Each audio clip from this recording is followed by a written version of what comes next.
Welcome to everyone. I am Revati Chinnathambi from the Department of Physics.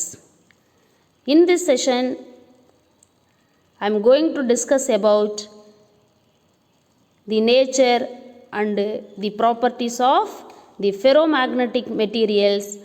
At the same time, I will define the Curie-Weiss law also. Let's see. Good.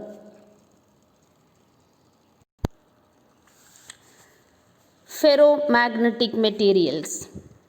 An atom or a molecule in a ferromagnetic material possesses net magnetic dipole moment as in a paramagnetic material.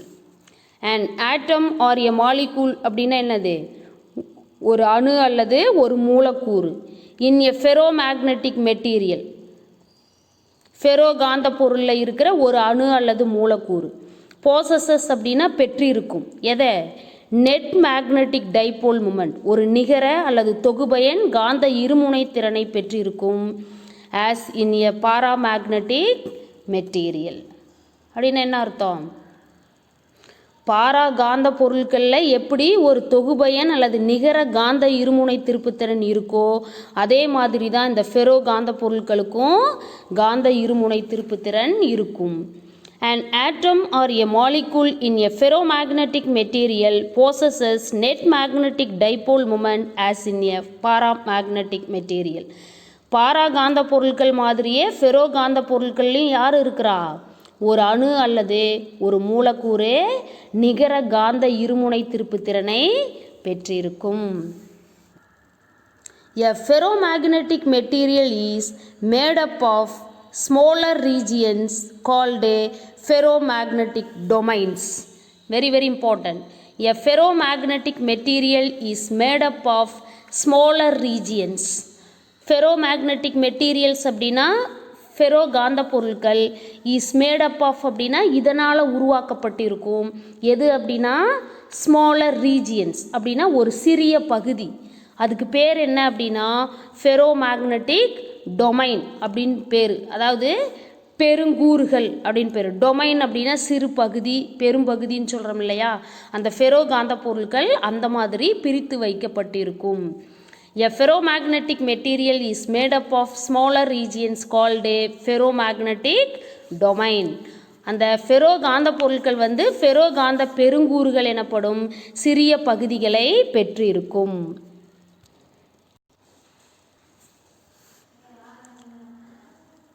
Within each domain, the magnetic moments are spontaneously. அப்படின்னு என்ன அர்த்தம்?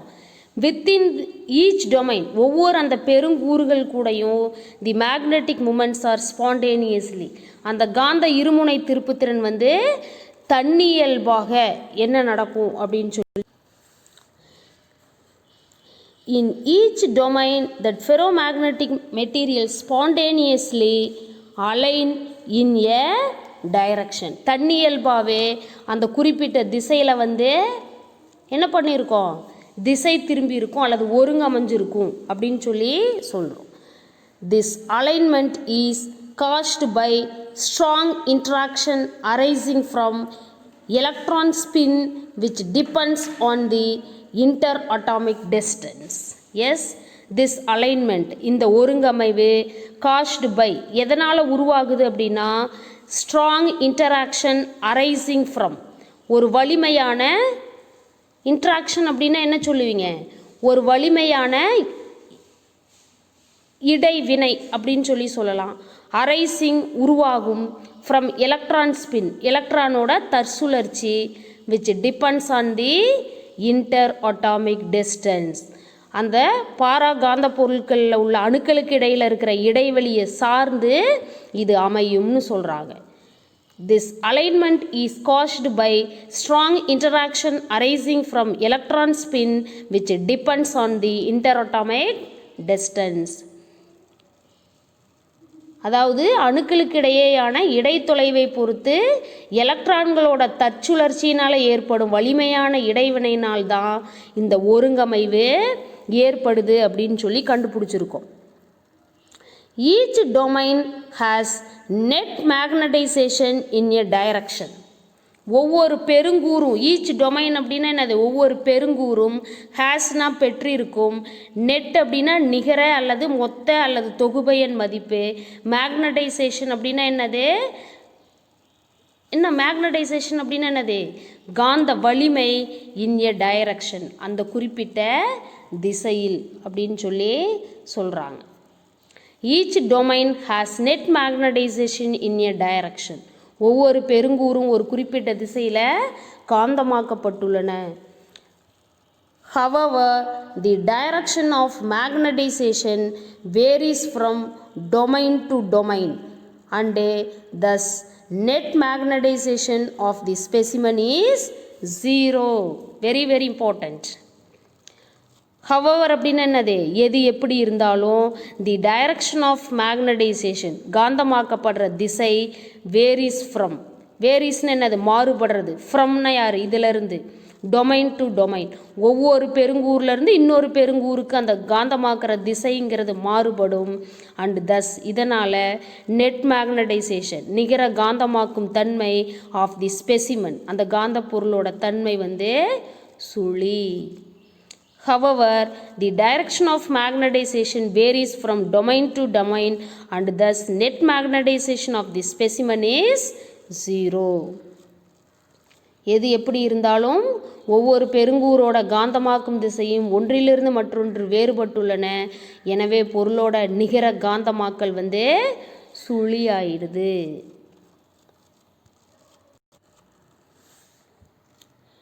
In the presence of external magnetic field, two processes takes place.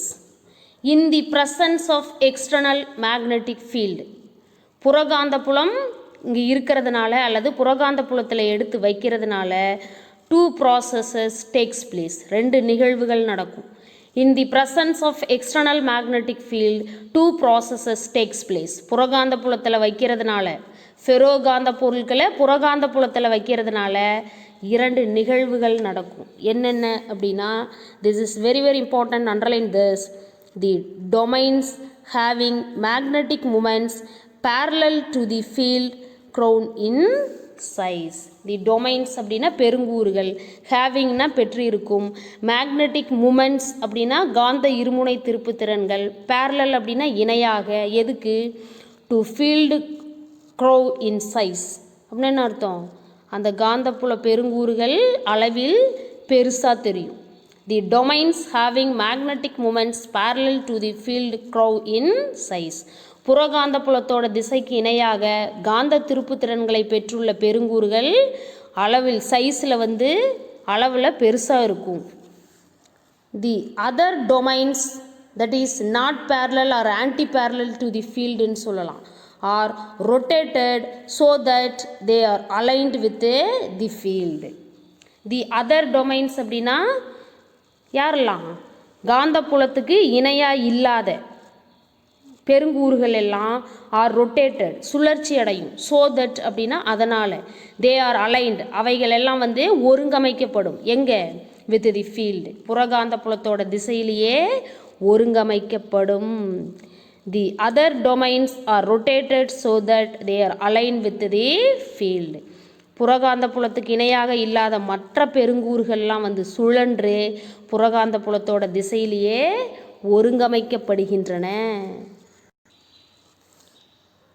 As a result of these mechanisms, there is a strong net magnetization of the material in the direction of the applied field produced. As a result, இதனோட விளைவாக of these mechanism அப்படின்னு என்ன அர்த்தம், இந்த நிகழ்வின் விளைவாக there is a strong net magnetization ரொம்ப வலிமையான காந்தமாக்கல் தன்மை ஆஃப் தி மெட்டீரியல் அந்த பொருளோட மிக வலிமையான காந்தமாக்கல் தன்மை அல்லது வலிமையாக காந்தமாக மாறும் in the direction of the applied field அந்த புறகாந்த புலத்தோட திசையிலேயே. As a result of these mechanisms, there is a strong net magnetization of the material in the direction of the applied field. இந்த இரண்டு நிகழ்வுகளோட விளைவாக புறகாந்த புலத்தோட திசையிலேயே பொருளில் ஒரு வலிமையான நிகர காந்தமாக்கல் ஏற்படுகிறது. இந்த டயக்ராம் பாருங்கனே, டொமைன்ஸ் ரேண்டம்லி அலைன்டு. இங்கே பாருங்கள், இது ஒரு டொமைன், இது ஒரு டொமைன், இது ஒரு டொமைன். இந்த மாதிரி பகுதி பகுதியாக பிரித்து பார்க்கணும். இது ஒரு பெருங்கூறு. அந்த ஃபெரோ காந்த பொருளில் இந்த மாதிரி பல பெருங்கூறுகளாக பிரியுது. கரெக்டாக இப்படி பிரிஞ்சிருக்கு. இதில் காந்தமாக்கல் திசை பாருங்கள், இந்த ஆரோ மார்க்கோட டைரக்ஷன்ஸை நோட் பண்ணுங்கள். ஒரே மாதிரி இருக்கா? இல்லை. That is why we are telling the domains are randomly aligned. Second diagram கவனிங்க. Domains align with external field. இது யார்? Direction of the external field, the magnetic field strength B. இங்கே பாருங்கள், இது ஒரு டொமைன், இது ஒரு டொமைன், இது ஒரு டொமைன், இது ஒரு domain. All of you listening? Yes, very good. இது ஒரு டொமைன், இதெல்லாம் ஒவ்வொரு டொமைன். இது ஒரு பெருங்கூறு. இது 2 3 4 5 6 7 8 9 10 11 12 13 14 14 14 domains are present in this. 14 பெருங்கூறுகள் இதில் இருக்குது. இந்த பெருங்கூறுகளில் இருக்கிற இந்த ஆரோ மார்க்கோட டைரக்ஷனை பாருங்கள். All the domains are having the same direction சொல்கிறாங்களா? அது யார்? The direction of the applied field. That is why we are telling domains align with external field. இந்த பெருங்கூறுகள் புறகாந்த புலத்தோட திசையிலேயே ஒருங்கமைக்கப்படுகின்றன. Yes or no? Yes, good. இந்த டயக்ராம் கவனிங்க. மேக்னெட்டிக் டொமைன்ஸ் காந்தமாக்கப்படுறது இல்லையா? இந்த ஏ டயக்ராம், இதுதான் ஏ, இது பி, இது யார்? சின்னு எடுத்துக்கலாம். Iron in the absence of the magnetic field. Unmagnetised iron nail அப்படின்னா காந்தமாக்கப்படாத ஒரு இரும்பு ஆணின்னு சொல்கிறோமில்ல, நெயில்னா ஆணி.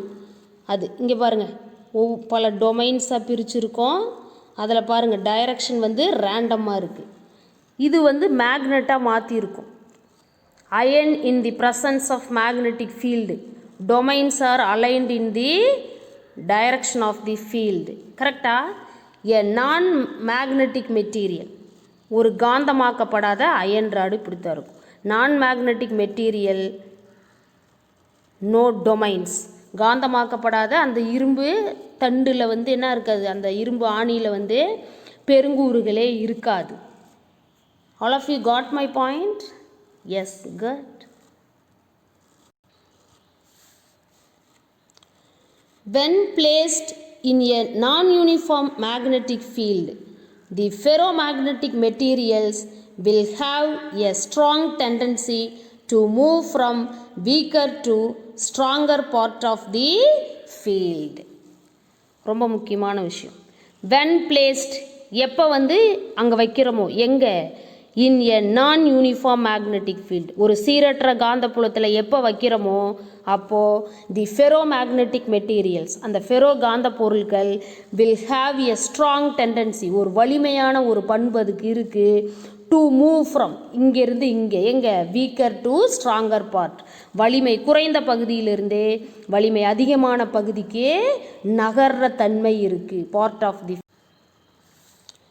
When placed in a non-uniform magnetic field, the ferromagnetic materials will have a strong tendency to move from weaker to stronger part of the field. அப்படின்னு அர்த்தம். When அப்படின்னா எப்போ, பிளேஸ்டுனா வைக்கிறது, எங்கே? இன் எ நான் யூனிஃபார்ம் மேக்னெட்டிக் ஃபீல்டு, ஒரு சீரற்ற காந்தப்புலத்தில். யாரை? The ferromagnetic materials, ferro காந்த பொருட்களை. Will have a strong tendency, ஒரு வலிமையான தன்மை இருக்குது, அதுக்கு இயல்பு இருக்குது. To move from weaker to stronger part of the field, அந்த புறகாந்த புலத்தோட வலிமை குறைந்த பகுதியிலிருந்தே வலிமை அதிகமான பகுதிக்கு நகர்ற இயல்பு இருக்குது. When placed in a non-uniform magnetic field, the ferromagnetic materials will have a strong tendency to move from weaker to stronger part of the field. ஒரு சீரற்ற காந்தப்புலத்தில் எப்போ ஃபெரோ காந்த பொருட்களை வைக்கிறோமோ அப்போ காந்தப்புலத்தோட வலிமை குறைந்த பகுதியிலிருந்தே வலிமை மிகுந்த பகுதிக்கு நகர முயற்சி செய்யும். Materials which exhibit strong magnetism in the direction of the applied field are called ferromagnetic materials.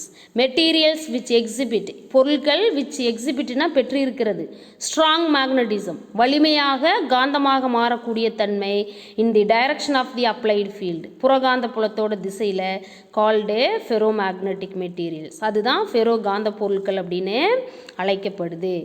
Materials which exhibit strong magnetism in the direction of applied field are called ferromagnetic materials. புறகாந்த புலத்தில் செலுத்தப்படும் திசையில் வலிமையாக காந்த பண்பை காட்டும் இந்த பொருட்களை தான் நம்ம என்னன்னு சொல்கிறோம் அப்படின்னா ஃபெரோ காந்த பொருட்கள் அப்படின்னு சொல்கிறோம். Examples iron, nickel and cobalt, இதெல்லாம் example for ferromagnetic materials. Next நம்ம தெரிஞ்சுக்க போகிற விஷயம், the properties of ferromagnetic materials are, ferro காந்த பொருட்களோட பண்புகள் கீழே குறிப்பிட்டிருக்கோன்னு சொல்கிறாங்க. First property, magnetic susceptibility is positive and large. ஷையோட வேல்யூ எப்படி இருக்குது? பாசிட்டிவாக இருக்குது, அதே நேரத்தில் ஹையர் வேல்யூவாகவும் இருக்குது. Relative permeability is large. Relative பெர்மியபிலிட்டினா யார்? மியூஆரோட வேல்யூ கிரேட்டராக இருக்கும், லார்ஜாக இருக்கும். The magnetic field lines are strongly attracted into the ferromagnetic materials when placed in a magnetic field. Magnetic field லைன்ஸ்னால் காந்தப்புல கோடுகள், ஸ்ட்ராங்லி அட்ராக்டட்னா வலிமையாக கவரப்படும், இன்டு எங்கே? தி ஃபெரோமேக்னெட்டிக் மெட்டீரியல்ஸ், ஃபெரோ காந்த பொருட்கள்னால வலிமையாக கவரப்படும்.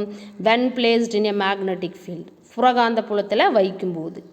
தி magnetic field lines are strongly attracted into the ferromagnetic materials when placed in a magnetic field. புறகாந்த புலத்தில் ஃபெரோகாந்த பொருட்களை நம்ம வைக்கும்போது அந்த காந்த புல கோடுகள் ஃபெரோகாந்த பொருட்களுக்கு உள்ளேயே வலிமையாக கவரப்படுகின்றன. Fourth property, susceptibility is inversely proportional to the temperature. இது ஏற்கனவே நமக்கு பாராமேக்னெட்டிக் மெட்டீரியல்லையும் இப்படி தான் இருந்துச்சு. சசப்டிபிலிட்டி அப்படிங்கிறது டெம்பரேச்சருக்கு எதிர் விகிதத்தில் இருக்குது. Susceptibility is inversely proportional to the temperature. Okay, காந்த ஏற்புத்திறன் அப்படிங்கிறது வெப்பநிலைக்கு எதிர் தகவலில் இருக்குது. எல்லாருக்கும் புரிஞ்சிருக்கா? சூப்பர். அடுத்து நம்ம தெரிஞ்சுக்க போகிற விஷயம் கியூரி வைஸ் லா. கியூரி வைஸ் விதின்னு சொல்கிறது. as temperature increases the ferromagnetism decreases. என்ன காரணம்? psi m is inversely proportional to temperature, isn't it? வெப்பநிலை அதிகமாகும் போதே ஃபெரோ காந்த பொருட்கள் காந்தமாக்கப்படுற அளவு குறையும், காந்த புல கோடுகளை ஏற்றுக்கிற தன்மை குறையும். as temperature increases the ferromagnetism decreases due to the increased thermal agitation of the atomic dipoles. யாரே? thermal agitation of the atomic dipole. வெப்பநிலை அதிகமாகும் போது அணு இருமுனைகளோட வெப்ப கிளர்ச்சி, அஜிடேஷன் அப்படின்னா என்னது? கிளர்ச்சி. of the atomic dipoles, அணு இருமுனைகள். as temperature increases the ferromagnetism decreases due to the increased thermal agitation of the atomic dipoles. வெப்பநிலை அதிகமாகும் போது அணு இருமுனைகளோட வெப்ப கிளர்ச்சி அதிகரிக்குது, அதனால் ஃபெரோ காந்தத்தன்மை குறையுது. At a particular temperature, ferromagnetic materials becomes paramagnetic materials. Underline this. This is very, very important.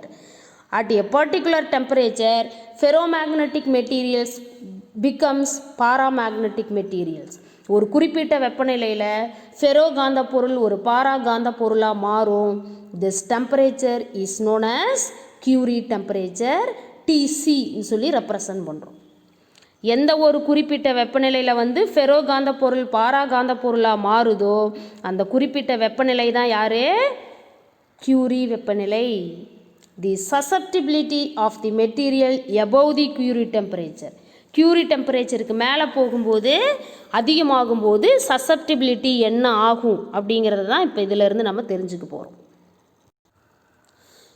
Curie டெம்பரேச்சருக்கு மேலே டெம்பரேச்சர் இன்க்ரீஸ் ஆகும் பொழுதே the susceptibility m is equal to C divided by T minus TC. Already நம்ம paramagnetic மெட்டீரியலில் m is equal to C by Tன்னு கண்டுபிடிச்சிருந்தோம். இங்கே யார் ப்ரெசென்ட் ஆகிறா? கியூரி டெம்பரேச்சர் வேறு ப்ரெசென்ட் ஆகுது டிசி. அப்போ நெட் டெம்பரேச்சர் டோட்டல் டெம்பரேச்சர்லேருந்து நம்ம கியூரி டெம்பரேச்சரை மைனஸ் பண்ணால் மீதி இருக்கிறது தான் யார்? மேக்னெட்டிக் சசப்டிபிலிட்டியோட value. Yes, this relation is called Curie Weiss law. இந்த தொடர்புக்கு தான் பேர் என்னது? கியூரி வைஸ் விதி. தி constant C is called Curie constant. இது ஏற்கனவே நமக்கு தெரியும். And temperature T is in kelvin. இங்கே டெம்பரேச்சர் Tயை வந்து கெல்வினில் மெஷர் பண்ணுறோம். as plot of magnetic susceptibility temperature is as shown in the figure. Magnetic சசப்டிபிலிட்டிக்கும் டெம்பரேச்சருக்கும் அதாவது காந்த ஏற்பு திறனுக்கும் வெப்பநிலைக்கு இடையில் வரைஞ்சிருக்கிற வரைபடத்தை இந்த படத்தில் பார்க்கலாம் அப்படின்னு சொல்லி சொல்கிறாங்க. இது யார் அப்படின்னு பார்த்தீங்கன்னா எக்ஸ் ஆக்சிஸில் நம்ம டெம்பரேச்சர் எடுத்திருக்கோம், ஒய் ஆக்சிஸில் வந்து சசப்டிபிலிட்டி எடுத்திருக்கோம். இப்போ இங்கே இனிஷியலே பாருங்கள், இனிஷியலாகவே யார் இருக்கா? டெம்பரேச்சர் வந்து கியூரி டெம்பரேச்சரில் தான் அந்த கர்வே தொடங்குது. அப்போ டெம்பரேச்சர் இன்க்ரீஸ் ஆக சசப்டிபிலிட்டி வந்து குறைஞ்சிக்கிட்டே வருது அப்படிங்கிறத தான் இந்த கிராஃபில் நம்ம தெரிஞ்சுருக்கோம். இது பேசிக் லெவல் கிராஃபிக்கல் ரெப்ரசன்டேஷன் தான், அதனால் not necessary to deep explanation I think so. Yes, all of you got my point? Yes. Thank you for listening.